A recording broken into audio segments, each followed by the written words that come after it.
드립니다. 기쁜 마음으로 찬양하겠습니다.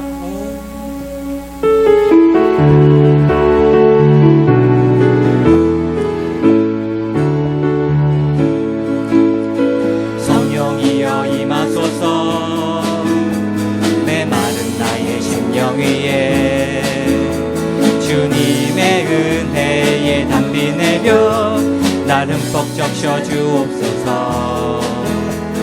주의 권세 주의 능력 지금 이 시간 임하셔서 악한 권세 모두 깨뜨리고 주의 나라 임하소서. 영광 할렐루야. 예수의 그 피가 내게 승리 주네. 구원이 되시네. 영광 할렐루야. 예수의 이름이 능력되네. 소망이 되시네. 영광 할렐루야. 예수의 그 피가 내게 승리 주네. 구원이 되시네. 영광 할렐루야. 예수의 이름이 능력되네. 소망이 되시네. 능력되네. 소망이 되시네.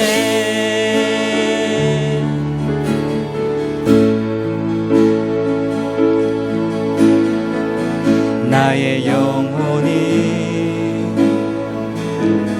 잠잠히 하나님만 바라며 나의 구원이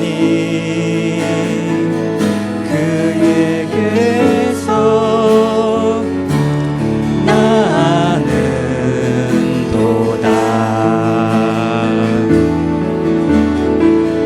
나의 영혼아 잠잠히 하나님만 바라라. 나의 소망이 저에게서 나는도다.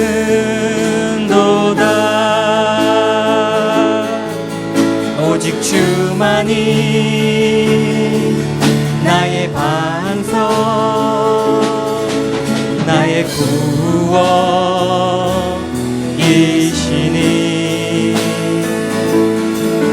오직 주만이 나의 산성 내가 요동치 아니하리.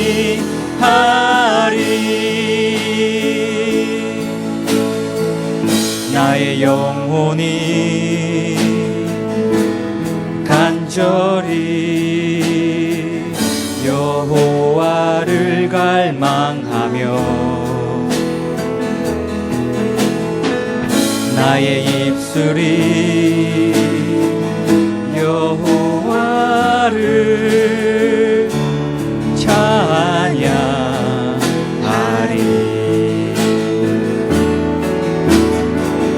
나의 영혼이 즐거이 여호와를 따르리니. 나의 평생에 여호와를 송축하리.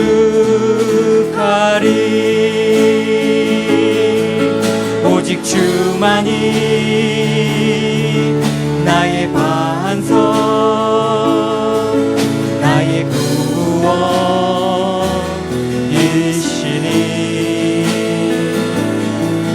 오직 주만이 나의 산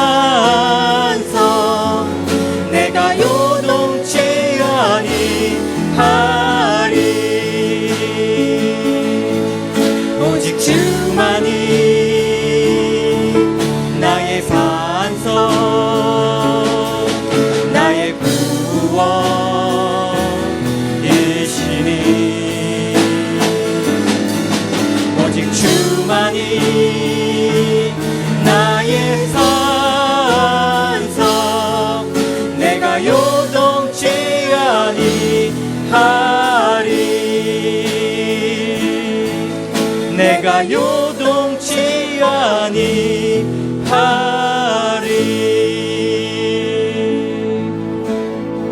예배 가운데 성령의 기름 부으심과 은혜를 충만하게 부어달라고 다 같이 합심 한번 기도하겠습니다. 주여 감사합니다.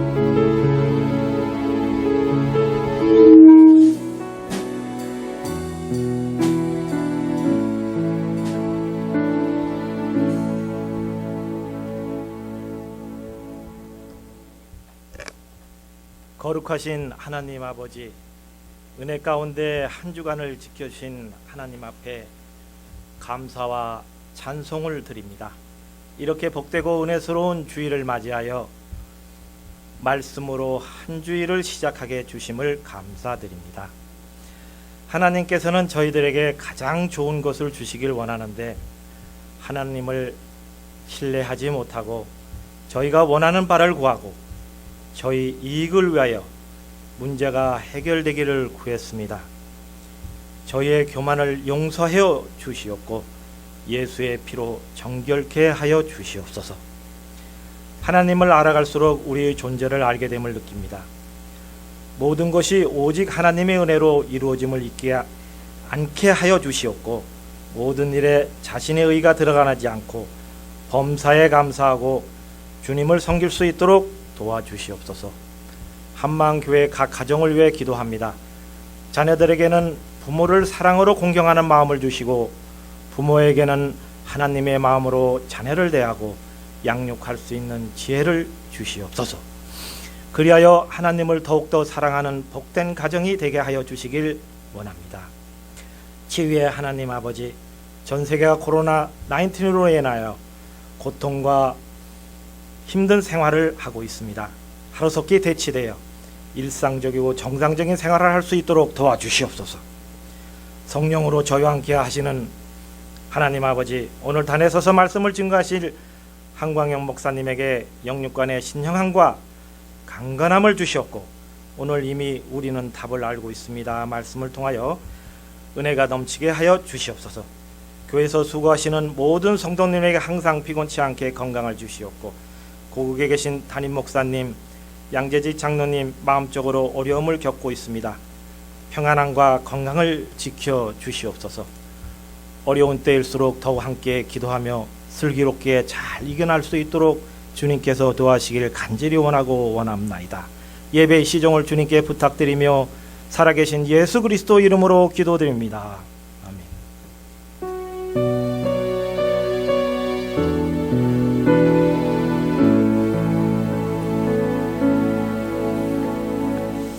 할렐루야. 오늘 하나님께서 주신 말씀 보겠습니다. 사도행전 1장 6절에서 8절에 있는 말씀입니다. 사도행전 1장 6절에서 8절 우리 한 목소리로 함께 봉독합니다. 그들이 모였을 때에 예수께 여쭈어 이르되 주께서 이스라엘 나라를 회복하심이 이때니까 하니 이르시되 때가 시기는 아버지께서 자기의 권한에 두셨으니 너희가 할 바 아니요 오직 성령이 너희에게 임하시면 너희가 권능을 받고 예루살렘과 온 유대와 사마리아 땅끝까지 이르러 내 증인이 되리라 하시니라. 아멘. 아멘. 오늘 우리가 읽은 이 본문 참 너무나도 잘 알고 있는 말씀이고 또 우리가 저번 주에 누가복음을 시작을 하면서 또 성령에 대해서 우리가 말씀을 또 들었는데 저도 고민을 했어요. 어떻게 하면 이 말씀을 계속 또 전해야 되나? 처음에는 이게 이 말씀이 아니었는데 좀 다른 말씀을 좀 주세요라고 기도를 하는 가운데 계속 이 말씀을 전하라고 해서 저도 어쩔 수 없이 또 이렇게 성령을 거스르지 아니하고 이 자리에 섰습니다. 우리가 현실은 뭐냐면 이 코로나 시대에 우리가 지금 살고 있습니다.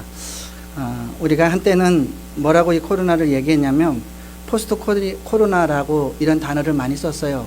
이게 뭐냐면 코로나가 끝나면 이라는 단어를 많이 썼어요. 만약에 우리가 코로나가 끝날기를 기도하고 있지 않습니까? 근데 요즘은 이게 좀 바뀌었어요. 뭐라고 바뀌었냐면 포스트 코로나가 아니라 이런 단어를 쓰지 아니고 위드 코로나라는 단어를 씁니다.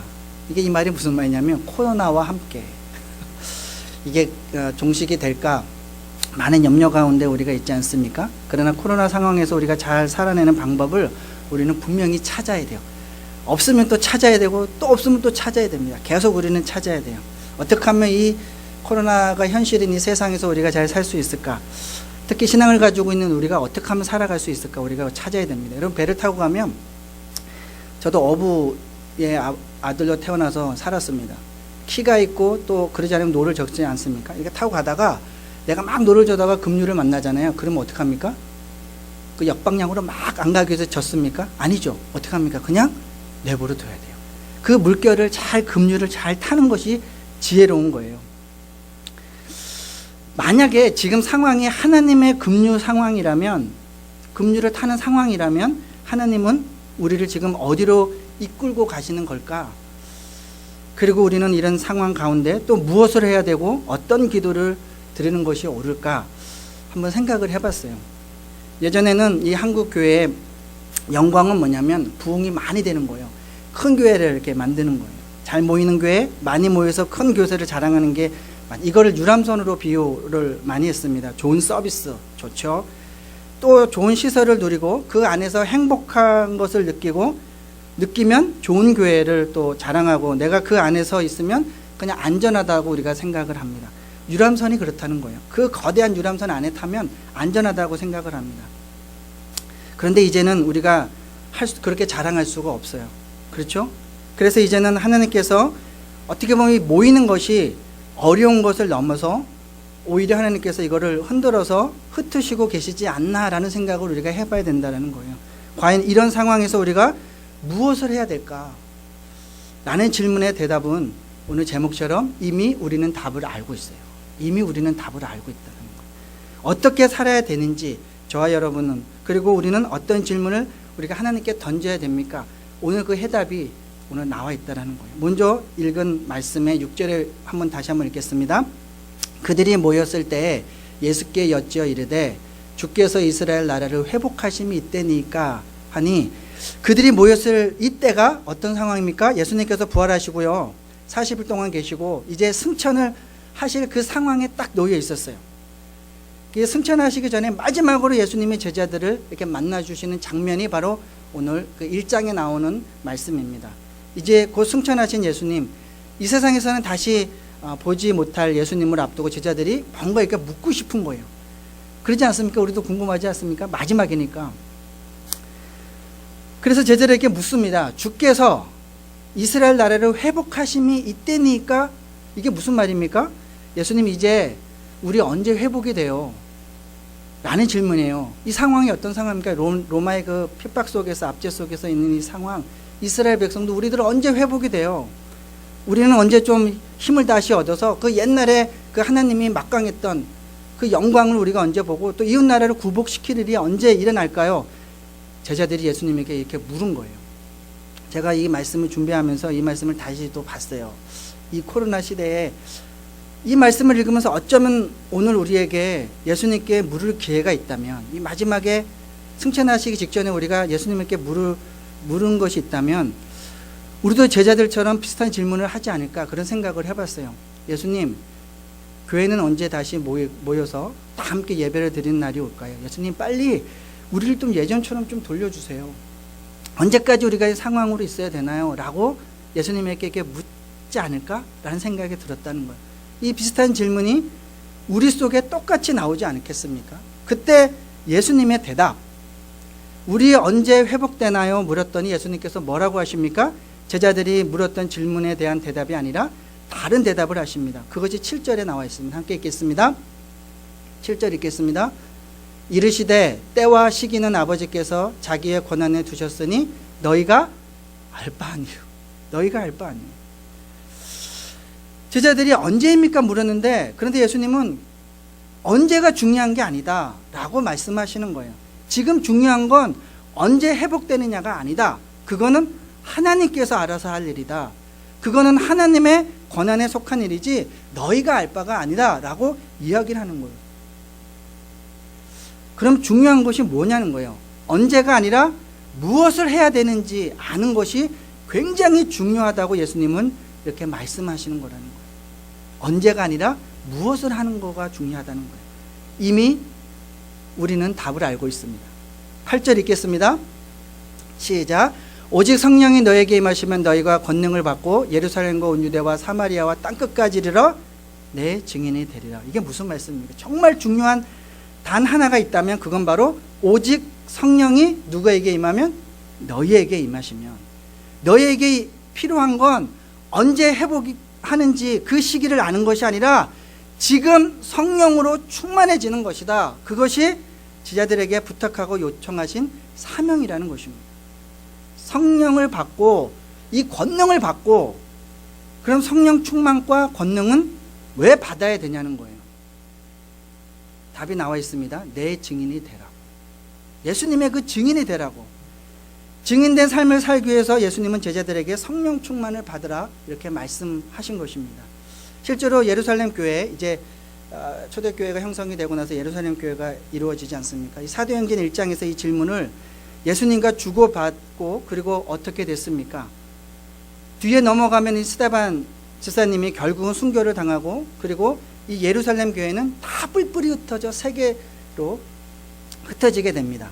그래서 8장, 사도행전 8장 1절에 이렇게 말씀을 하고 있습니다. 함께 읽겠습니다. 사울은 그가 죽은 당함을 마땅히 여기더라. 그날에 예루살렘에 있는 교회에 큰 박해가 있어 사도 외에는 다 유대와 사마리아 모든 땅으로 성령을 받으라고 했어요. 그럼 뭔가 이렇게 모여서 막 해야 되는데 어떤 일이 일어났습니까? 모여서 했죠. 기도했죠. 그 성령이 임했어요. 그러고 나서 좋아졌습니까? 아니에요. 사울이 그가 누구예요? 스데반 집사를 죽임을 당하는 것을 눈으로 실제로 봤어요. 그게 어떻게 됐다고요? 마땅히 여기더라. 그리고 예루살렘 교회는 뿔뿔이 흩어졌다는 거예요. 회복은커녕 박해가 일어났습니다. 언제 회복이 되냐고 물었는데 회복은커녕 오히려 사울은 그가 죽임을 당함을 마땅히 여기더라 라고 이야기하고 있지 않습니까? 요즘 교회가, 우리 한국 교회가 교회를 바라보며 세상에 그 어떤 이런 시선과 같은 그런 모습이 있지 않는가 생각이 됩니다. 교회가 당연히 욕을 먹어야 되고, 교회가 잘못을 했고, 교회는 좀 혼이 나야 돼. 꼭 이런 상황이 같아서 너무 마음이 아파요. 예수님께서 이제 성령을 받으라. 오직 성령이 너에게 임하시면, 그거 뭔가 달라져야 되는데, 뭔가 회복이 돼야 되는데 그렇게 되지 않냐고 더 핍박을 받는 거예요. 교회가 더 핍박을 받고 더 흐트러졌다는 거예요. 교회는 큰 박해가 있어서 유대와 사마리아와 모든 땅으로 다 뿔뿔이 흩어졌다는 사실입니다. 그래서 교회가 뿔뿔이 흩어져서 결국 어떻게 됐습니까? 망했습니까? 교회가?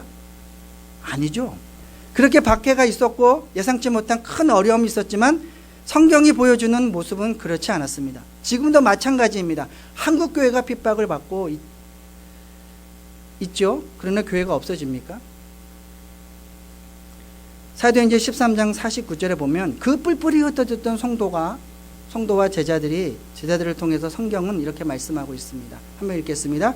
주의 말씀이 그 지방에 두루 퍼지니라. 그리고 사도행전 13장 52절을 보는 건 제자들은 기쁨과 성령이 충만한지라.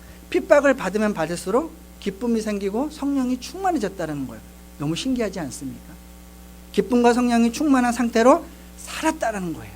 고난 속에서 교회가 흩어지고 박해를 받은 속에서 오히려 제자들은 예수님께서 이 사도행전 1장에서 명령하신 오직 성령이 너에게 임하시면 권능을 받고 내 증인이 되었다라는 것입니다. 이미 우리는 답을 알고 있습니다.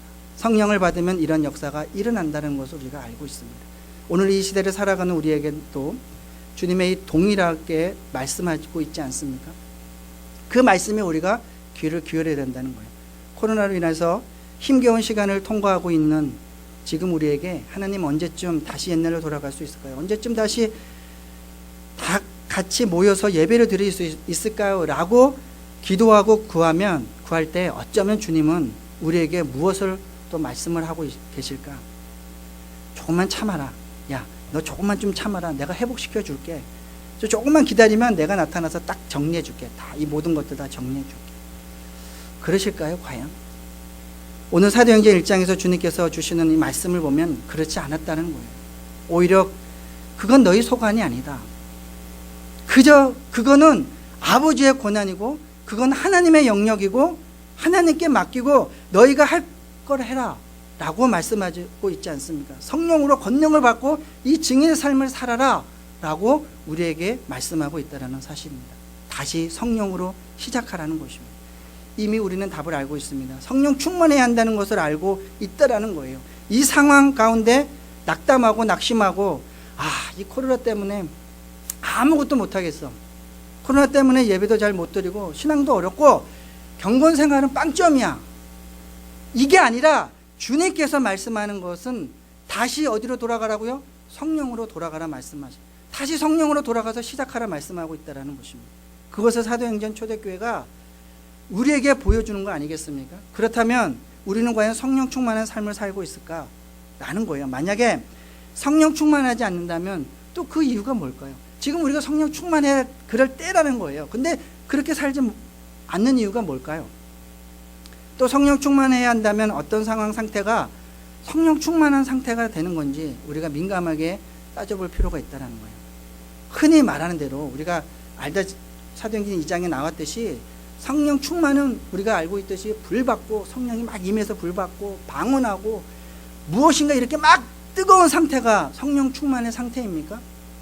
오직 성령이 너에게 임하신다고 분명히 주님께서 약속하셨는데 그 성령이 임한 것이 과연 뭐냐는 거예요. 그래야 우리가 성령 충만한 삶을 살고 그게 뭔지 우리가 알아야지 우리가 그걸 구하지 않겠습니까? 성령이 임하는 그 삶, 성령 충만한 삶은 어떤 삶일까? 우리가 흔히 그 성령님을 이야기할 때 그 혼동하는 대표적인 게 있습니다. 그게 뭐냐면 우리가 저번 주에도 요가복음에 말씀하시는 거 성령 세례라는 게 나와 있지 않습니까? 성령 세례를 받고 그리고 또 하나 더 성령 충만. 이 두 가지가 있어요. 성령 세례, 성령 충만. 그 말 같죠? 이것을 우리가 많이 혼돈하기 쉽습니다. 물어봅니다. 성령 세례를 받았습니까? 누가 여러분에게 묻으면 뭐라고 대답하실 거예요? 또 성령 세례가 뭐예요? 라고 물어본다면 우리가 뭐라고 대답하냐는 거예요.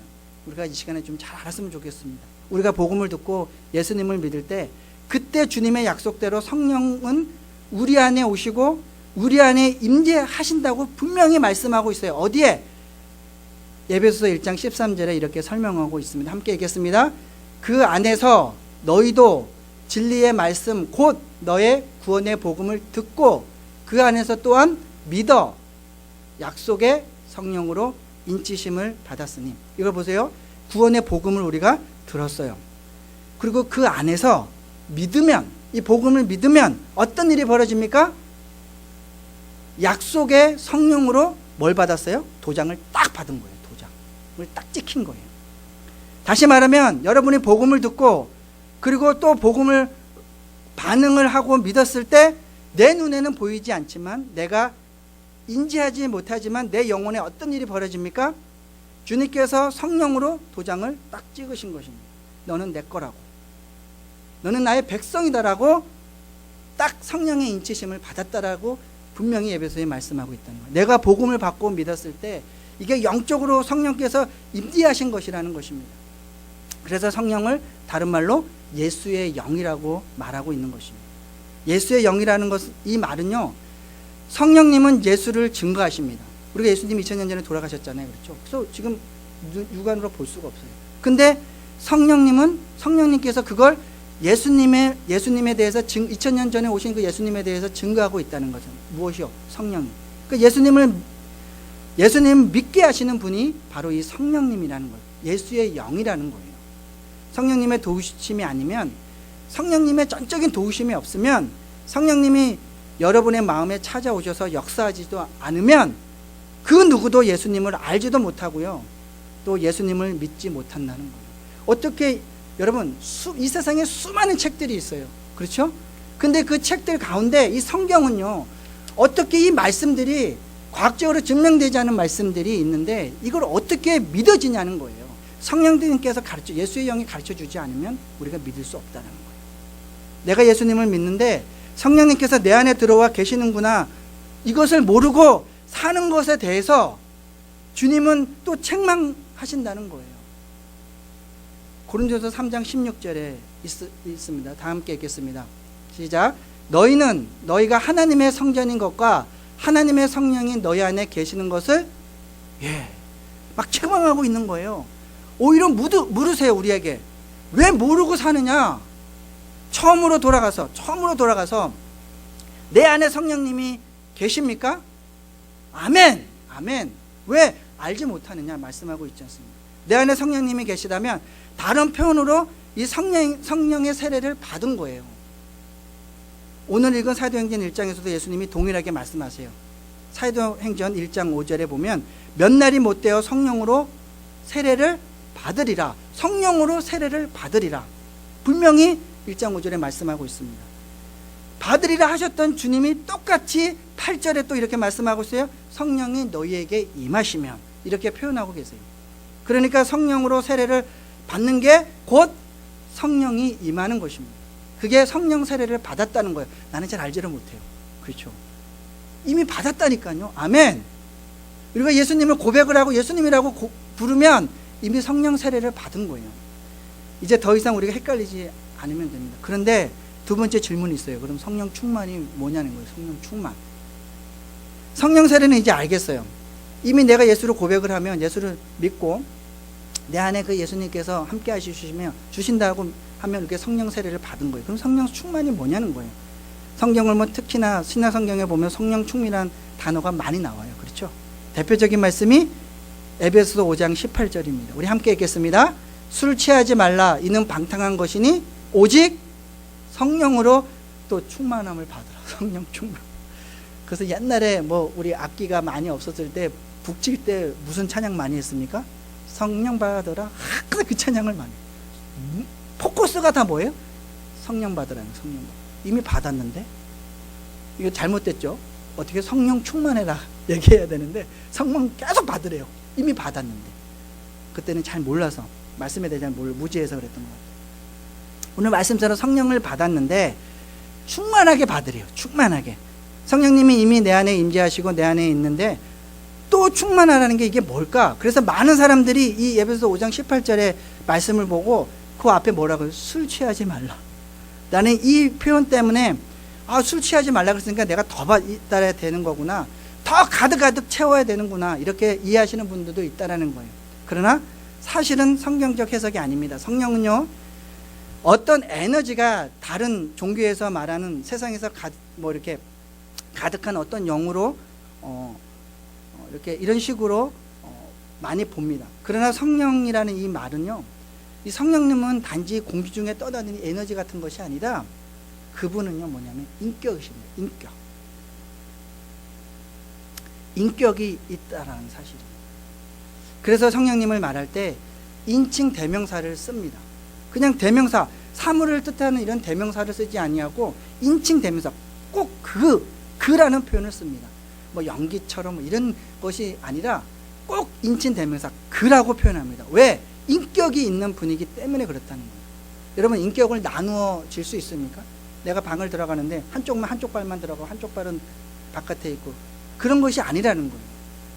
성령님은 인격이기 때문에 내 안에 들어오실 때 이미 충만하게 다 들어오셔요. 그래서 성령 세례의 세례라는 이 단어, 침례라는 이 단어가 우리가 세례를 받을 때 어디에 잠깁니까? 물속으로 다 잠기는, 세례가 그런 의미 아니겠습니까? 다 잠기는 거예요. 요만큼 잠기는 것도 아니고 요만큼 잠기는 것도 아니고 다 잠기지 않습니다. 그런 의미라는 거예요. 그 말 속에는 충만히, 풍성이라는 의미가 포함되어 있다는 사실입니다. 그런데 왜 충만이라는 단어를 쓰는 걸까요? 그건 바로 에베소 5장 오늘 읽은 그 18절에 있는 말씀, 발음 잘해야 됩니다. 18절. 이 말씀을 다시 보면 충만이라는 개념을 이해할 수 있는데, 여러분, 왜 이걸 술 취함이라고 이야기를 했을까요? 이 술 취함과 비슷한 개념이라는 거예요. 예수님이 이 비유로 말씀을 하실 때 얼마나 고민하면서 했는지 모르겠어요.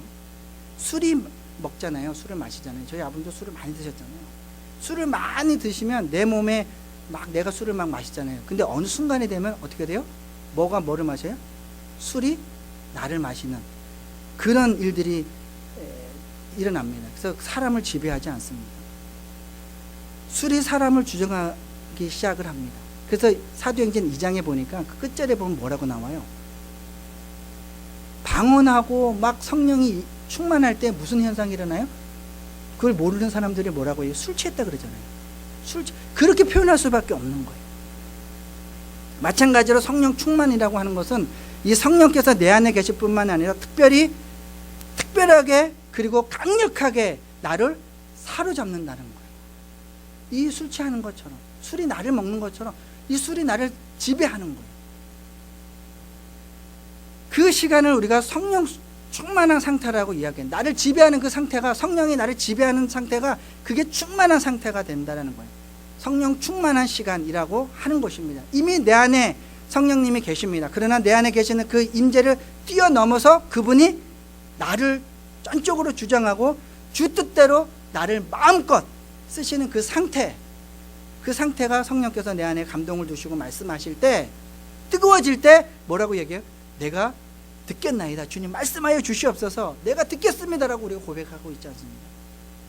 그리고 온전히 순종하는 상태가 바로 성령 충만한 상태라고 하는 거예요. 온전히 성령님의 그 충만하심이 그 말씀대로 순종을 했을 때 그 상태가 바로 성령 충만한 상태라는 것입니다. 이것을 사도 바울은 갈라디아서 2장 20절에 이렇게 표현합니다.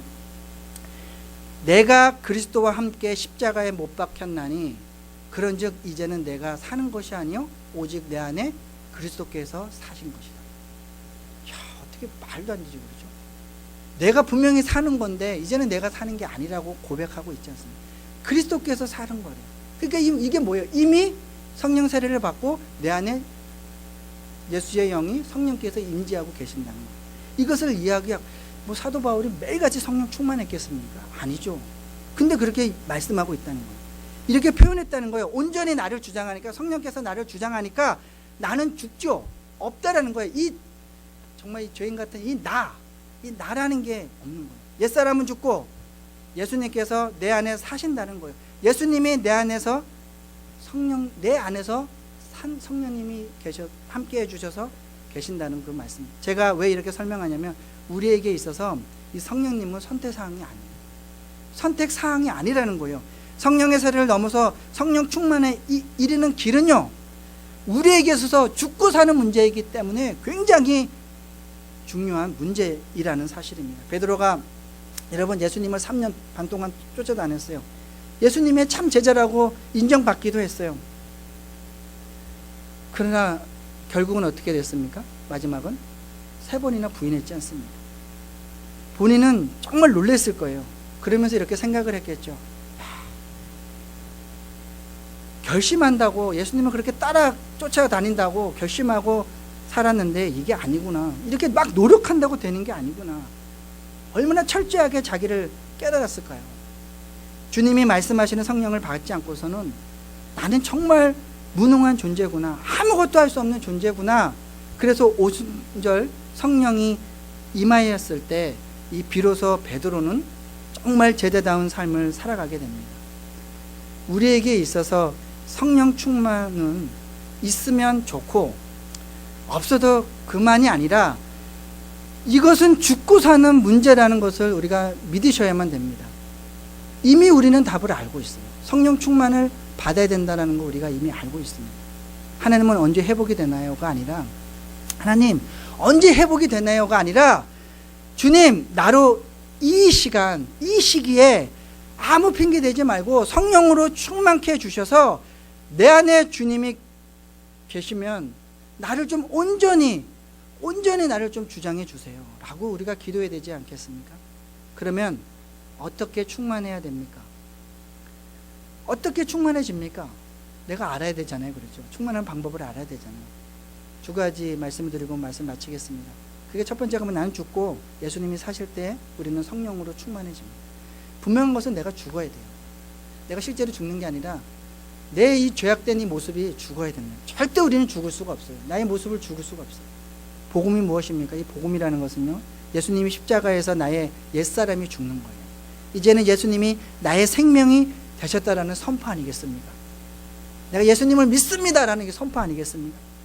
죄 있는 나의 이 옛사람은 죽어 없어지고요, 오직 예수님만이 내 안에서 살아서 그분의 모든 의가 나에게 전가된 그 상태, 그것을 알고 기뻐했을 때 이것이 바로 기쁜 소식 복음이라는 것입니다. 왜 이것이 복음입니까? 순종하기 어려운 문제에 부딪힐 때마다, 끊임없는 죄의 유혹에 넘어질 때마다, 사역을 하다가 때때로는 힘들 때마다 어떻게 다시 살아날 수 있냐면 이 복음의 힘으로 살아날 수 있다라는 것입니다. 이 바로 복음, 내 힘이 아닌 예수님의 이름으로 일어나는 것, 그게 복음의 능력이고 그게 바로 성령의 능력이라는 사실입니다. 성령께서 그 일이 우리 안에 일어나도록 이 복음의 능력이 나타나도록 역사하신다는 겁니다. 여러분, 저는 미국에 와서 제 안에서 끊임없이 씨름하고 있는 것이 뭐냐면, 그전에는 잘 몰랐어요. 사역이 너무 바쁘고 하루하루가 그렇게 살아서 그걸 잘 몰랐어요. 미국에 와서 보니까 내 안에 정말 끊임없이 이게 죽지 않는, 내 자아가 죽지 않으면서 끊임없이 씨름하고 있는 것이 뭐냐면, 하나님 나 좀 죽게 해주세요. 내 자아가 좀 죽게 해주세요. 이 못난 성격, 불같은 성격을 좀 죽게 해주세요. 우리 집사람도 그러고 우리 애들도 모르고 얼마나 싸우는지 모르겠어요. 이것을 위해서 이 불같은 성격을 좀 죽게 해주세요. 주님처럼, 주님이 2000년 전에 죽어서 다시 부활했던 것처럼 주님처럼 죽게 해주세요. 오늘도 죽는 연습을 할 수 있도록 주님 도와달라고. 그리고 이렇게 부족하고 연약한 흠이 많은 나이지만, 그런 나는 십자가에서 이미 죽었다라는 것을 얼마나 많이 선포했는지 몰라요. 근데도 안 돼요. 잘 안 돼요. 이렇게 기도할 때가 너무 많다라는 거예요. 그래서 우리는 날마다 죽노라. 내가 죽어야 된다는, 그 말은 나는 예수의 생명으로 살겠습니다. 이제는 예수의 생명으로 살겠습니다. 이 고백이 내 삶 가운데 있어야 된다는 거예요. 두 번째는 당연히 성령 충만을 우리가 구해야 된다는 거예요. 말 그대로 성령 충만을 구해야 됩니다. 성령의 모든 복은 구해야 된다는 것이 성경의 말씀에 나와 있습니다. 야고보서 4장 1절, 너희가 얻지 못함은 구하지 아니하기 때문이라. 마태복음 7장 7절, 구하라 그리하면 너희에게 주실 것이라. 구하라 그리하면 너희에게 주실 것이다. 너희가 얻지 못함은 구하지 않기 때문에 얻지 못하는 거다. 성경은 아주 단순하게 그 방법을 설명합니다. 그러면서 누가복음 11장 13절 함께 읽겠습니다. 너희가 악할지라도 좋은 것을 자식에게 줄 줄 알거든 하물며 너희 하늘 아버지께서 구하는 자에게 성령을 주시지 않지 않겠느냐. 여러분, 구하지 않기 때문에 주시지 않는 겁니다. 아주 심플합니다. 구하면 주신다고 분명히 약속하십니다. 제 말이 아니라 성령님께서 성경에 말씀하고 있다는 거예요. 그런데 문제는 안 주시는 것 같아요. 나는 구했는데, 나는 기도할 때마다 좀 구한 것 같은데 성령 충만을 받지 못한 것 같다라는 생각이 들어요. 뜨겁지가 않아요. 마음이 냉랭하고 변화도 없는 게, 이게 문제라는 거예요. 다른 게 문제가 아니라, 기도는 하는 것 같은데, 매일 나와서 기도는 하는 것 같은데 마음이 냉랭한 것 같아요. 변화가 없는 거예요. 그래서 우리가 힘드는 거 아니겠습니까?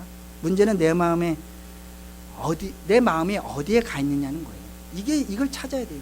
내가 성령 충만을 구하는데 이걸 방해하는 산당들이 있어요. 여러분, 이스라엘 백성들, 구약에 보니까 이스라엘 백성들, 하나님께서 꼭 산당들을 남겨놓으셨어요. 그 산당들이 뭐예요? 이방신들이 제사를 드리는, 가보면 어때요? 그냥 돌무더기처럼 이렇게 되어 있어요. 지금도 우리 한국에도 있잖아요. 그런 산신령 하면서 이렇게 큰 나무 밑에다 돌 이렇게 옮겨놓고 띠 같은 거 해놓고, 그거 산당이에요. 바로 이게 우리의 발목을 잡는다는 거예요. 내가 온전히 주님을 바라보지 못하게 하는 것이 이 산당들이 있다라는 거예요. 그건 우리 자신만이 알고 있죠. 개개인들의 자신만이 분명히 알고 있어요. 우리의 관심사가 어디에 있는가 우리가 꼭 점검을 해봐야 된다는 거예요. 구하려면 전심을 다해 구해야 될 줄로 믿습니다. 잘 모르면 정말 난 잘 모르겠다, 아니면 나 혼자 구했는데 잘 안 되겠다. 여러분, 토요일 날 나와서 함께 해요. 토요일 날 나와서 함께 우리가 구해봐요. 정말 그 받은 분이 안다고, 그 받은 분을 통해서 우리가 그거를 이렇게 전가되지 않습니까? 내가 잘 모르면 나와도 기도하다 보면, 여러분, 성령께서 임하실 때는요, 어디서 그런 힘이, 이정 목사님이 말씀을 또 어제도 전하시고 또 50분 이상 또 함께 성령의 사역을 하시잖아요. 그 호리호리한 체격에서 어떤 그 힘이 나와서 그렇게 하는 거예요. 저희 집사람과 어저께 기도 끝나고 돌아가면서 서로 얘기했잖아요. 어떻게 이정 목사님은 어디서 그렇게 힘이 나올까? 부러우면 뭐 한다고요? 지는 거라고. 아니죠. 그건 부러워해야죠. 부러우면 끝나면 안 되죠. 내가 그것을 해야죠. 부르짖어야죠. 안 나와도 부르짖어야죠. 여러분 토요일 날 나와서 함께 하세요. 함께 해요. 그러면 얼마나 좋겠습니까? 분명히 주신다는 거예요. 구하면 분명히 주신다는 거예요. 주님, 제가 이렇게 마음이 말라버렸습니까? 왜 이렇게 내 마음이 말라? 나 첫사랑, 주님과 첫사랑 그렇게 했더니 이러지 않았지 않습니까? 왜 이렇게 심령의 기름이 떨어졌습니까? 성령으로 충만케 해달라고 우리가 구해야 된다는 거예요. 여러분 말씀을 마칩니다. 우리는 이미 답을 알고 있습니다. 오늘 우리 한국교회를 보면서 하나님이 원하시는 것이 무엇일까? 하나님은 우리가 어떤 기도를 드리기를 원하십니까? 오늘 우리는 무엇을 또 기도해야 됩니까? 코로나로 인해서 힘들죠. 그러나 이 코로나로 때문에 힘든 것도 있지만 어쩌면 이 코로나가 나의 신앙의 현 주소를 다 이렇게 드러내고 있는 건 아닌지요. 여러분 마르나타라는 이 단어 여러분 아시죠? 주 예수여 오시옵소서. 여러분 지금 누구나 다 말세라고 합니다. 이 말세 마지막 때라고 이야기합니다. 요즘은 교회 다니는 사람도 다니지 않는 사람도 말세라고 이야기합니다. 지금은 코로나로 인해서, 얼마 전에는 홍수로, 또 어떤 나라는 더위로 막, 또 어떤 데는 메뚜기 떼로 막 난리잖아요 지금. 그래서 다 말세라고 해요. 다 말세라고 말하지만 그 누구도 아무도 예수님을 기다리지 않습니다. 빨리 회복이 되고 어쨌든 간에 뭐 이렇게 얘기를 하지 예수님을 기다리지 않는다는 거예요. 오늘 사도행전 1장 11절에 이렇게 말씀하고 있습니다. 함께 읽겠습니다. 이르되 갈릴리 사람들아 어찌하여 서서 하늘을 쳐다보느냐? 너희 가운데서 하늘로 옮겨지신 이 예수는 하늘로 가심을 본 그대로 오시리라. 아멘. 이 예수님은 그대로 다시 오신대요. 우리 주님이 다시 오십니다. 여러분 믿으십니까? 그렇다면 오늘 우리가 오늘 이 시대에 뭘 준비해야 될까요? 언제 회복을 주십니까가 아니라 주님 내가 오늘 주님 다시 오셔서 정말 부끄러지 않도록 성령 충만하기를 원합니다. 성령님 성령의 기름을 준비하는 하나님의 백성이 되게 해달라고 우리가 기도해야 되지 않겠습니까? 다시 성령으로 여러분 시작하기를 원합니다. 이건 정말 지나치게 말씀을 드려도 지나치는 게 아닙니다. 이거는 붙잡으면 좋고 그러지 않으면 뭐 괜찮아 이게 아니라 죽고 사는 문제이기 때문에 우리가 성령 충만해야 된다는 사실입니다. 이 고백이 이미 우리는 알고 있음을 깨닫고요. 이 정말 성령 충만을 받아서 준비하며 주님을 기다리는 우리 한마음 교회 성도님 다 되기를 또 주님의 이름으로 축원드립니다. 우리 함께 기도하겠습니다. 이 시간에 우리가 또 하나님 성령 충만할 수 있는 그런 마음을 허락하여 달라고 두려워 떠는 마음이 아니라 정말 하나님께서 이 시간에 우리 이미 성령 세례를 받았어요. 내가 예수님을 주라고 고백을 하면 주님은 인격이기 때문에 성령님은 인격이기 때문에 이름이 다 우리 내 안에 계셔서 오셨다라는 거예요. 그러면 우리가 지금 뭘 해야 되냐? 성령 충만을 받아야 된다는 거예요. 그냥 있으면 안 된다는 거예요. 성령 충만은 어떻게 된다고요? 구해야 된다는 거예요. 구하면 너에게 주시겠다 주님께서 분명히 말씀해 주셨습니다. 우리가 입술을 열어서 이 시간에 성령님 함께 해달라고 성령 충만하게 해달라고 함께 이 시간에 기도합니다. 하나님 아버지 이 시간에 우리의 마음을 다해 주님 앞에 구합니다. 이미 성령 세례를 우리가 받았습니다. 그렇지만 하나님 아버지 내가 냉랭했던 그런 마음들이 있습니다. 하나님 회복시켜 주시는 아니라 하나님 내가 구해야 될 것을 성령 충만을 구해야 될 줄로 믿습니다. 우리 마음에 하는 성령 충만을 구할 수 있는 그런 믿음을 주시고 마음을 허락하여 주시옵소서. 하나님 이 시간에 뜨거워지게 해주시고 마음이 뜨거워지게 해주시고 우리 마음이 이 말씀을 듣고 다시 한번 회복이 되어서 정말 하나님을 아버지가 구하는 자 될 수 있도록 성령 충만할 수 있도록 하나님께서 인도하여 주시옵소서. 성령님 위에서부터 임재하여 주시옵소서. 성령님은 위에서 임재해야 됩니다.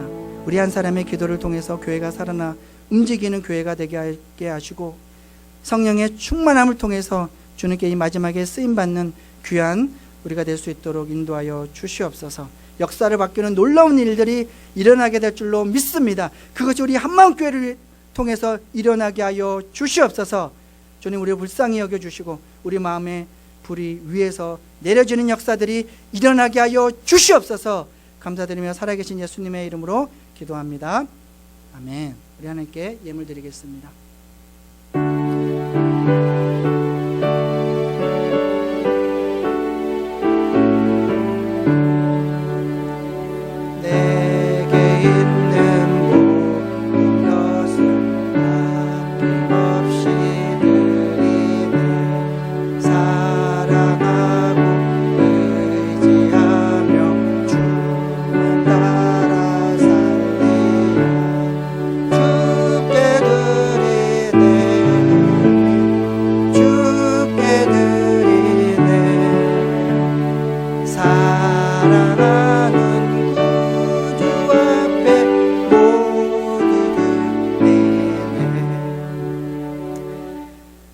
하나님 감사합니다.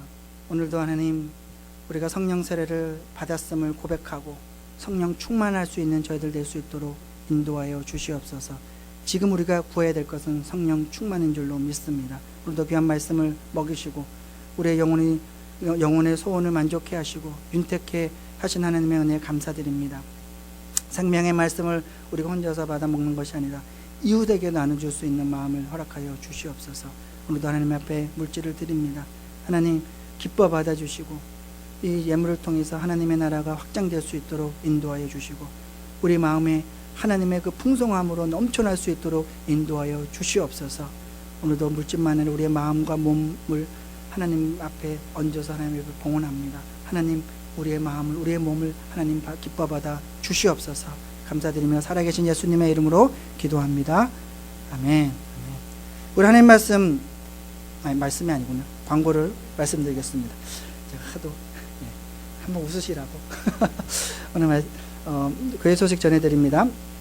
아까 말씀드린 것 같이 토요일마다 하는 은사 집회, 우리 여러분 우리 한마음교회 여러분 오신 게 정말 함께 신앙생활하는 것이 얼마나 감사한지 모릅니다. 왜냐하면 교회는요 말씀 중심이 참 많아요. 그리고 우리가 성령 받고 은혜 받고 어디로 갑니까? 한국에서는 어디로 가요? 산으로 가죠. 기도원에 가거나 가지 않습니까? 꼭 산만에 있는 건 아니지만, 근데 이 한마음교회는요 저희 교회는 같이 있어요. 이게 진짜로 이게 얼마나 축복인지 모르겠어요. 그래서 말씀과 은사가 같이 공존하는 교회. 그렇기 때문에 여러분 나와서 사모하시길 바라고, 함께 마음이 좀 그렇다 그럼 함께 나가서 좀 기도해 줬으면 좋겠습니다. 이번 주는 추석입니다. 10월 1일이 추석인데 예배 후에 간식으로 우리 또 송편을 준비를 했습니다. 또 이번 주에 또 가족과 함께 감사가 넘치는 추석이 되시기를 주님의 이름으로 축원합니다. 나머지는 주보를 참조해 주시고 우리 다 같이 일어나셔서 마지막으로 찬양 드리고 축도로 예배 순서를 마치겠습니다.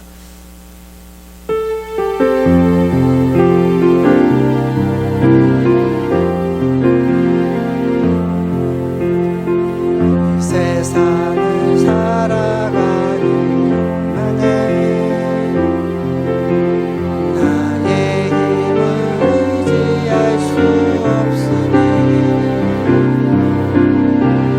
기도하고 낙심하지 말 것은 주께서 참 소망이 되심이라.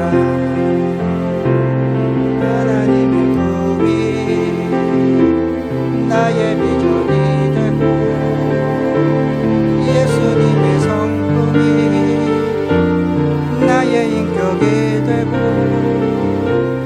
성령님의 권능이 나의 능력이 되길 원하고 바라고 기도합니다. 아멘. 지금은 우리 주 예수 그리스도의 은혜와 하나님의 극진하신 사랑과 성령님의 교통 충만 역사하심이 오늘 말씀 듣고 성령 충만 받아 주님의 뜻대로 살고자 하지만은 우리 한마음교회와 가정과 주님의 충만하심이 가득 넘쳐나기를 주님의 이름으로 축원드립니다. 아멘.